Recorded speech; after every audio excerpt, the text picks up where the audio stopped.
Well, Ari is Aristoteles anna the Bible is anna the Hagrishi Sulion stot is an Liastot is on Skurjonok den Tiershot Hagaber Lias na Dinioga to 14 Folcher of Galer August 14 Folcher Gahoidehe Rev na Dinioga to Balion Shaw August na Tish Mahorius na Montori to Darab Dobe. Is to áthas hén gur chances sa Venus me hén fáilte roimh. I must say first of all how welcome you all are, ministers of state, representatives of the state organisations that are working for the welfare of children, and voluntary organisations, last organisations that are intermediate between both. I'm delighted that the Minister Catherine Sapun is with us here. I was delighted earlier to meet Minister Michael Ring, and I think Minister Humphreys has sent us her good wishes. And I want to thank her, all the ministers, and former Minister James Riley, for the support that the department has given to this event. Sabina and I were very happy to respond to the centenary programme and their request to host this event here. As I want to, before I go any further, to say how pleased I am to see all the children here and the teachers. Some of you I will have met in your schools before, but it is my hope that we'll have an opportunity, maybe Sabina and I, as we travel around the country, to meet you again. And when we'll have more time together. I hope you're enjoying yourself here. Are you enjoying yourselves? Well, that is a kind of a bit reassuring, but you could do it with more enthusiasm. Maybe after you've been around the parks, and maybe after you've had the opportunity out here participating. All I want to tell you is that you are most welcome here. And I have a few words to say about why you are really at the centre of all of this, and why you are very important to all of us. Here in Áras an Uachtaráin, the first president of Ireland moved in 1938, Dr. Douglas Douglas Hyde. I'm the 9th president. But in this commemoration year, Sabina and I were very pleased to have been asked to host this event on behalf of the commemoration programme. And the commemoration programme are very, very, very, very, very, very welcome.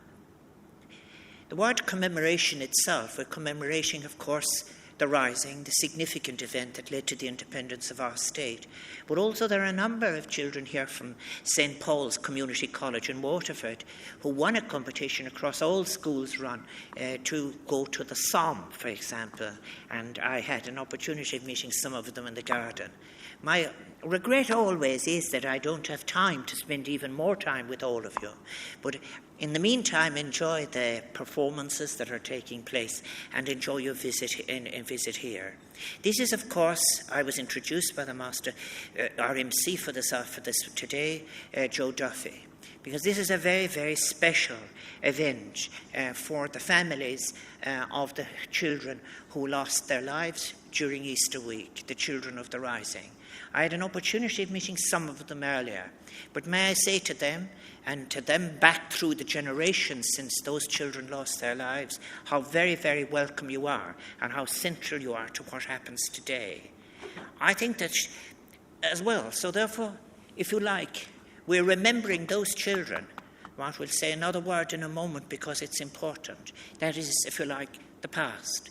But the present, you are the present, and there has been a wonderful programme of consultation with children under the title Being Seen and Heard. And what you have said is very, very important. And then there is, of course, the future, because it is you who will decide whether we will be responsible enough to deal with climate change, sustainable development. You are the future, and you who will deliver equality to us or not. I want to thank all those involved in government now and in the previous government who have been involved in organising this consultation with the children. I want to say, as I move around the country over the last couple of years, how impressed and grateful I am to the children, to the teachers of the children who are assisting them in these projects. What a wonderful, enthusiastic job they've done. I thank teachers for lots of things. The fact that we have so many different cultures represented almost totally, naturally and easily in our schools at different levels, is a great credit to the teachers of Ireland, to the boards of management and to the parents. And it's marvellous to see. So also is their work in relation to choirs and music. And so also was the enthusiastic way in which they responded to this invitation to deal with the issues of how we were to remember 1916. More important, how we were to declare the new values that would be important for changing Ireland. I think that there were great, the government's programme, the Flags for Schools initiative has been very important in encouraging citizenship, but the proclamations for a new generation, they provided a great opportunity within schools to explore our history and the origins of the Republic. And what did these words that were in the proclamation mean, like equality and opportunity and all of those? I think that they were just wonderful. And as I went around different schools and saw some of them, the way that they were all drawn together, because they were done, this was teaching at its best. Every child given an opportunity to say something and to discuss these things collectively and then to put it up on the wall. I want also to say about Corlin and Og, who were very involved in this project, and I want to trace Liam Loeb, Gam Buikaslo, because it's inte conrade on Tavok to Seliag na Dini Oga an Gaelge Fein. Ní bhhainge bhfuil siad báil den Gaeilge, ach tá sé lúite acha, mar ceantas na fiúnta sí is tábhachtaí don todhchaí, gomach ardteanga féin agan, agus gomach míad nach sé in úsáid. Colin and Ogus played a very important part in the initiative, and that is very interesting. Now, about the initiative itself, the government had the excellent idea of asking children and young people, first between 8 years of age and 18, to imagine our future as part of the Ireland 2016 centenary programme. The word in Irish for creativity is crochiocht, a much wider word than the word creativity in English, because it has the idea of the shape of things. And then the word for imagination is saoliocht, which is imagination. So we were asked to imagine a future Ireland.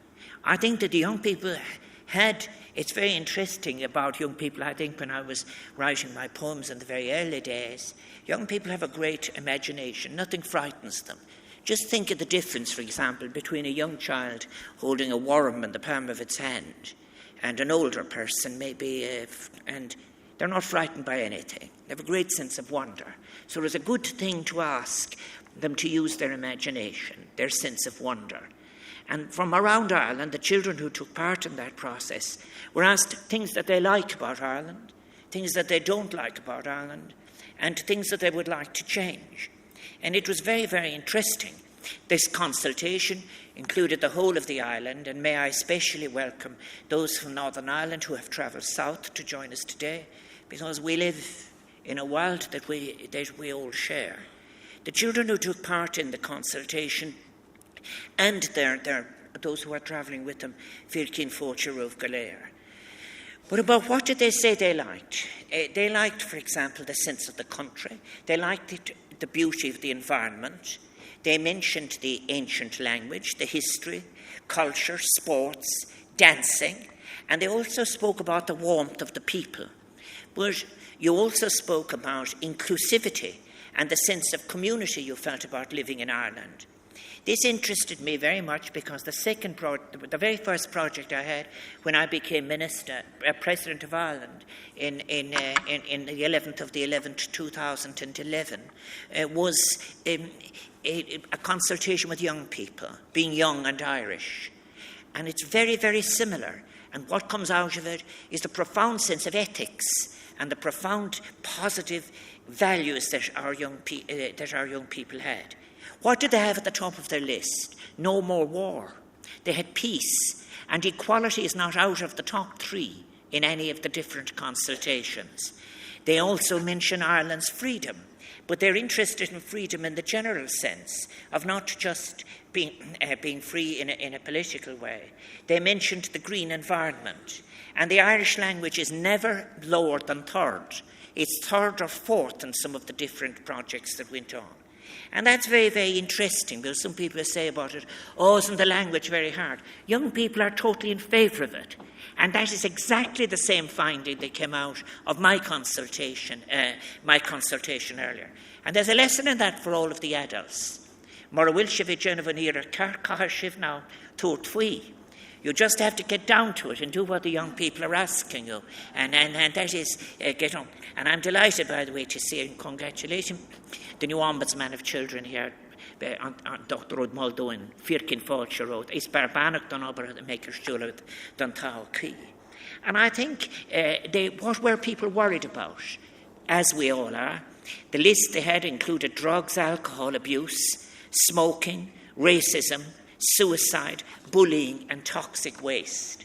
And what that tells you is very, very young children are aware of the kind of issues that are really destabilising and threatening our society.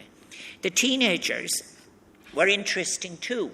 They mentioned the importance of having a wide curriculum, of being able to do different things and not being tied into a narrow. Many of them mentioned about, I think as well, about having to make choices too early in relation to the direction in which they would spend their lives.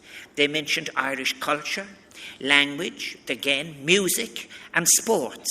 And they came out with a regular phrase used is the phrase, as we would say in Irish, féinmheas, national pride or self-esteem. And it's very interesting what we've got out of 2016, and it's to the credit of everyone involved in it. There is a perceptible rise in national confidence after a very difficult time in the country. This sense of personal worth, but also of the importance of we doing things together rather than selfishly. They disliked the parts of the education system that teenagers didn't like were negative stereotyping of others, discrimination, inequality, homophobia and bullying. And all of them were mentioned. And that meant, in fact, is that young teenagers, no more than adults or anything like that, are quite concerned that there be social media and all the new forms of technology be used in a way that is positive, jarafach, rather than being used to marginalise anybody, to make them feel insecure, and so on. They spoke about something very important, and this is for government to respond to. They spoke about the importance of supports for mental health, and they were very concerned about the rate of suicide. And I think that is wonderful.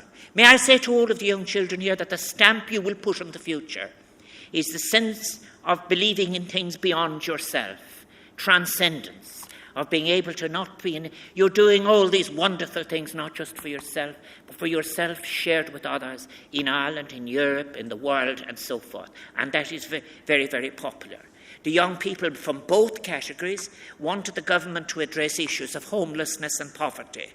And the teenagers, again, it came up quite often, wanted to relieve the pressure being put on young people in relation to career choices at too young an age. The message coming out of that, it isn't, if you like, for other people to say, you can find your self-worth and we will tell you how to be useful.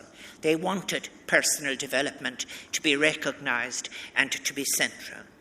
I think that what comes across all of the time, if you were to put it all together and how I was to respond to the report, it is that justice, equality and the environment.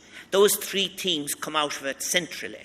And that's what comes through as well in those proclamations for a new generation, which the pupils from 1,000 primary schools about that wrote up and published in the contemporary year. It's all there in print, done already as well. And I read so many of those as I went around the country. But that's so important for us as a country, a community, for a European community. It's important for us globally, for humanity. And I think that the ones I thought were wonderful, were the ones, in fact, where if you have all of these, how are you going to put them all together? Well, some of the schools did a great job, and many of them, I think, worked very hard at making sure that everybody would find a word that they had put in, or that they said, I raised that, or I was part of the group that discussed that, or our group was insisting on that. And that's a great exercise in inclusivity itself. The children... I think, and I'm speaking directly to Nadine Ogana, I'm speaking directly to the children. At my age and as President of Ireland, it impresses me so much and gives us all, at all ages, such great encouragement that you're recognising the challenges that Ireland and the world face. Inequality. You know, we live in a planet where 800 million people, as I'm speaking now, are suffering from extreme hunger, 1.6 billion from malnutrition, 60 million displaced people, 56,000 children among all the migrants and refugees who are moving in the environments of Europe at this present time. And I'm convinced that from what you have been saying in these proclamations and the work that you've been doing, that you're going to be that you will take care of these issues. And your work in the proclamations for a new generation, they're showing that if we have very big documents, as the two biggest decisions taken in the last decade is the one on responding to climate change. And the other one is in relation to what kind of development can we have that enables people to feed people, do it sustainably, and not damage the environment. The issues that are coming through. Many people write books about human rights, but you're speaking about it. And the way you put it is about people being freedom from fear. You put it in your own words when you said the importance of equality between boys and girls, the importance of all children having rights in education, the safe water, nutritious food, the right to adequate housing. These are essential for any life with dignity. I speak about it as in terms of a civilization of dignity and sufficiency. And they are basic goods that you, the children of Ireland, and all of the children of the world must be able to enjoy equally. And the report, when it was put together by very good people. The Child Law Clinic at University College Cork were very valuable. Dr. Angela Carr, Sarah Field and Professor Ursula Kilkelly. And that report will be presented today to the Minister for Children, Catherine Sapone, whom I so wish well in everything for the future. And she'll accept it on behalf of the government. And I know that the government will want to take very serious account of what you children and the young people like about Ireland, about what you want to change about Ireland. And there's nothing you can't change if you wish, and how to make it a better country. And of course, this is an acknowledgement of your right to be heard. May you always be heard. It's about also acknowledging the valuable contribution you've made by getting involved in all of these issues. And I know later in a while we'll put a copy of the report in a time capsule, which we'll put on the grounds of our Snúchtaráin today for future generations to know what you as a generation and your teacher did. And the children of the future will know what the children and young people of 2016 did. You also gave your views, and wasn't this so important, of those 40 children who died during Easter week. I've referred to some of the families who are represented here today, and I hope that we do justice to the memory of those 40 children in the presence of their family members, and that's why we're doing this, and I welcome them so warmly. How pleased I am that it is Joe Duffy who's MC today. He has done so much to highlight the stories of those 40 children, and let's give him a bowl of bus, because he actually resurrected all of them.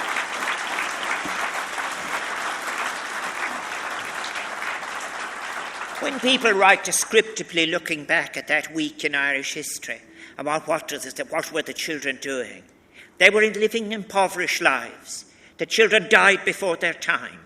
But thanks to Joe and his book and to all of the different memories we've had, they are now not forgotten.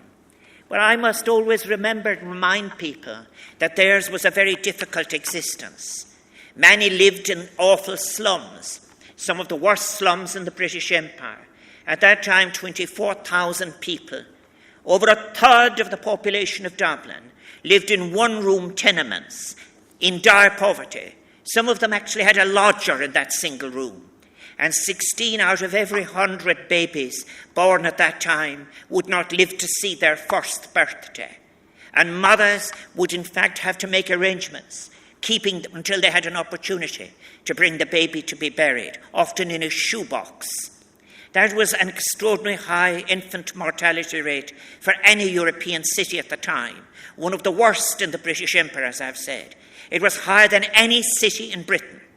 A male boy born in Dublin in 1916 could expect then, if they survived, to live to 53 years old. Today he can expect to live to be 78 years old, 25 years more. For a female child being born at that time, if the female child survived, in fact, the gap was even greater. That is the atmosphere from which these children came. And some of their parents had been in the lockout, some of their parents driven by poverty to join the British Army, others to take part in our War of Independence. And those are the children who were on the street who lost their lives. And those were their circumstances. And he tells us as well that we must address the issue of why those circumstances must not be allowed. And I know that many of you here today have contributed to discussion of how might we best then commemorate these events. I want to thank you all for your meaningful suggestions. The objective, after all, of those who took part in the rising was to win independence. Independence to be responsible in delivering us a decent, dignified society. Freedom to be free from all the things I have been mentioning. To change the circumstances of not some, but all of the Irish people. And the vision of the signatories then was for an inclusive and equal country. And that is what was set out in the 1916 proclamation. And now you've made all your own proclamations. So the challenge, of course, of ensuring freedom, of eliminating insecurity and poverty, freedom in education, in food and in housing, that remains with us, because the challenge of inequality remains with us in its new forms.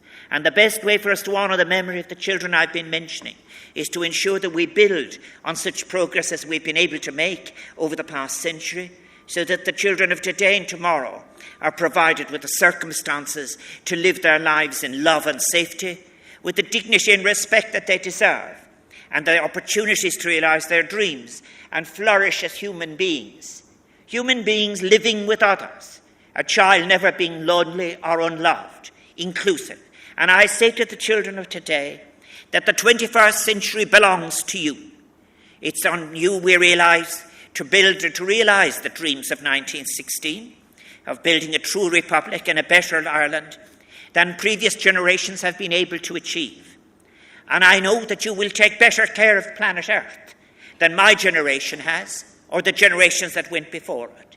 And I know from what you're saying that you want to pass it on to the next generations in a better place, better than before. And I know as well from listening to so many of you, always hold on to that idealism of wanting to have a more just world, of wanting all children anywhere on this planet to be able to live lives free from insecurity. So that's how it all is now. So many people here, I hope, have been welcoming you today. These events we organise in OS and Uachtaráin are made possible by the cooperation of many, many people. I know that you've been listening to the Artane boys, to the Artane band, 130 years old, I think, this week. I want to thank Dublin City Council for the games that they've provided out here. The Havana Club Trio, always important. David O'Connor on the piano, the traditional musicians, the piper we had down near the Pieta.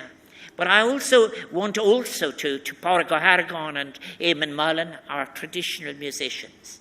And that's how it must be. It's so good that you've all been able to come to Áras an Uachtaráin and that you've been able to enjoy this day. I also want to thank the officials from the 2016 commemorations team, from the Department of Children and Youth Affairs, the Áras staff, who always rise to the occasion. Every summer they do this, and I never take it for granted. I thank them. The Office of Public Works, the Civil Defence, the Gaisce volunteers, and D. Rogers, where is he again? He's somewhere over there at this side here, the greatest organiser of it all in relation to sound systems.